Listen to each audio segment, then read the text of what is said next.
pagkatingin, parang lumilipad na lang sa hangin. Di na mapakali, ikaw lang naman ang ninanais. Di ba nalilito ang puso mo kung saan napapunta? Sa akin ba sinta? Isa sa'yo kita na para pag ito ng panghuli natin sinta. Huwag kang mag-alala, di kita hahayaang mag-isa. Sasamahan nga kita sa dulo ng ligaya.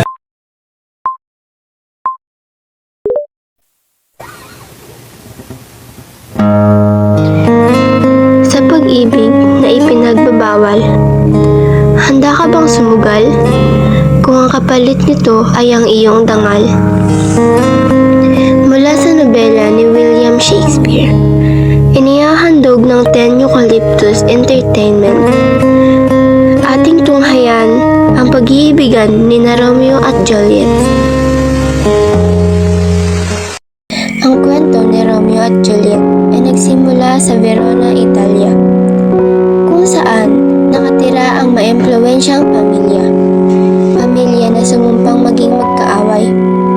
Dalawang pamilya na hindi magdadalawang isip na gamitin ang kanilang mga espada.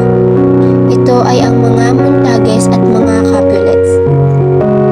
Ang dalawang pamilya ay may tag-isang anak at tagapagmana. Sa Capulet ay ang dalawang nangagalang Juliet. At sa Montagues naman ay si Romeo. Nang gabi, nagkaroon ng sayawan sa palasyo ng mga Capulet at dumalo si Romeo dito at nakasayawan si Juliet.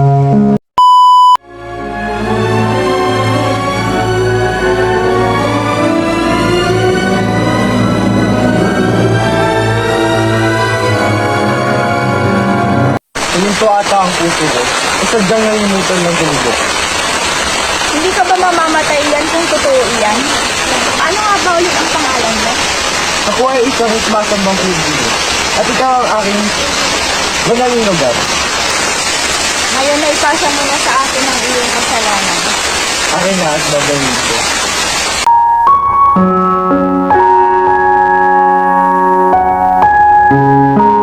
Juliet, hinahanap ka na ni Lady Capulet.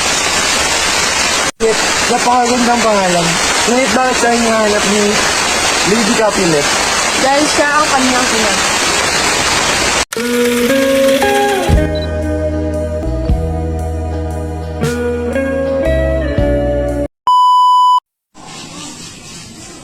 Alukin mo ako ng kasal at kakalimutan ko sa akong Capulet. Bukas na bukas, ikasap ng umaga. Kasi liig ni Padre Lawrence. Sige, bukas darating ako. Ano? Gusto mo magpakasal ngayon? Sa nag-iisang anak ni King Capulet? Laro ba ang pinasok mo dito? Alam mo ba ang kapalit nito? Oo, tama. Walang panganib. Walang pag-ibig. Kinahapunan, ang pag-iibigan nila Romeo at Juliet ay sekretong ipinagdiwang. Ngayon ay mag-asawa na sila, ngunit sa mga oras na yon, tila magbabago ang takbo ng tadhana. Romeo, lumabas ka! Sabihin mo mga kabato pa sa lugar namin na hindi namin nalalaman. Edward, natakot ka ba? Tara, lalaki, lalaki.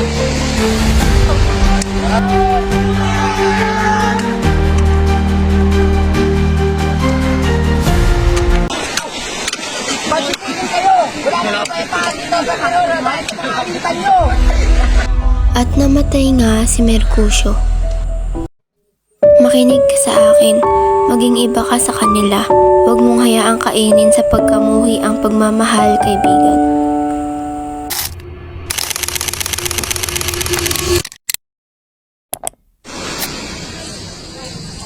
Hindi pa sumisikat ang araw, asawa ko, matulog ka ulit. Hindi mahal, umaga na at kailangan kong umalis upang mabuhay at hindi kong mamatay. Makikita pa tayo ulit, tama? Oo, mahal. Sulatan mo ako. Oo, mahal. Susulatan kita. Ito si Bigre na kala ko. Makalipas ng 2 araw, nakita ni Juliet si Romeo na nag-iisa sa gilid ng dagat.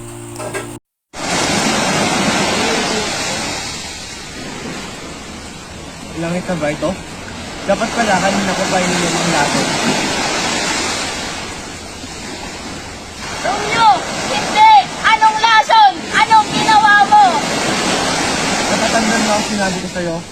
Pag magkikita mo ulit tayo, hindi na tayo maghihiwalay. Mahal ko, sasama kita.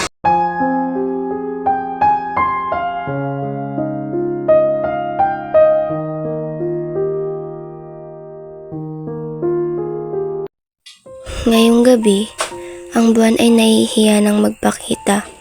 Ngayong gabi ay ang mga bituin ay hindi na magniningning pa. Wala nang mas malungkot pang katapusan ang mangyayari dito. At walang makakapantay sa pag-iibigan ni na Romeo at Juliet.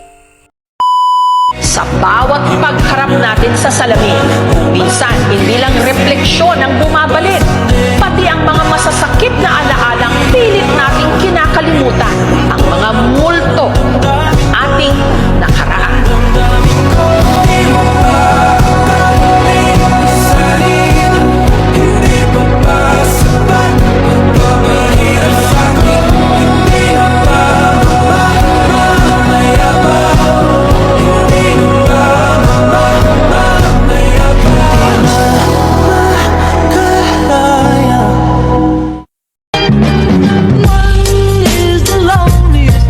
That you